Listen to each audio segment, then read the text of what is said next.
So I'm in a 2013 Buick Enclave, and today I'm going to show you to adjust your date and time. So first, make sure your vehicle's on and your display's on here.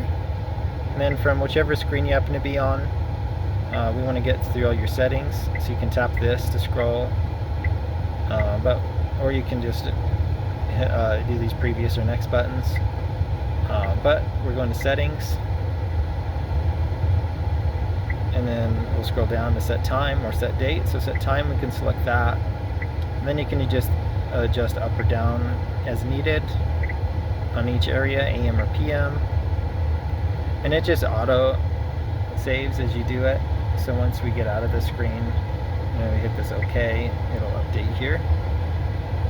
And then just the same process for that date. So right here, set date.